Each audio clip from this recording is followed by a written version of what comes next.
Hello friends, வணக்கம். இன்றைக்கி night டின்னருக்கு அப்புறம் நான் ஊற வைப்பேன். ஏதாவது ஒரு பயிர் ஊற வைப்பேன். அந்த ரொட்டீன் தான் உங்களோட ஷேர் பண்ணியிருக்கேன்.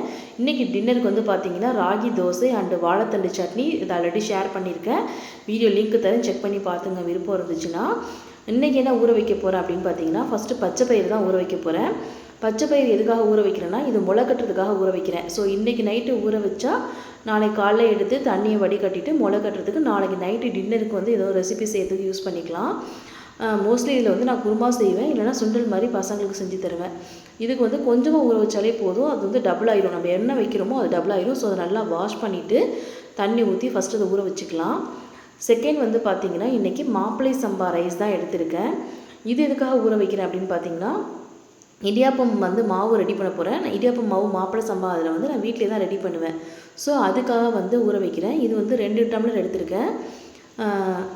இது நல்லா கழுவிட்டு ஊற வச்சுட்டு நாளைக்கு காலையில் மாவாக ரெடி பண்ணிக்கிட்டோம்னா அப்புறம் எப்போ தேவையோ அப்போ நம்ம யூஸ் பண்ணிக்கலாம். ஸோ அதுக்காக மாப்பிள்ளை சம்பா அரிசியும் ஊற வச்சுக்கிறேன். ஏதாவது ஒரு பொருள் கண்டிப்பாக நைட்டில் ஊற வைக்கணும் அப்படிங்கிறது ஒரு ரூலாகவே வச்சுருக்கேன்.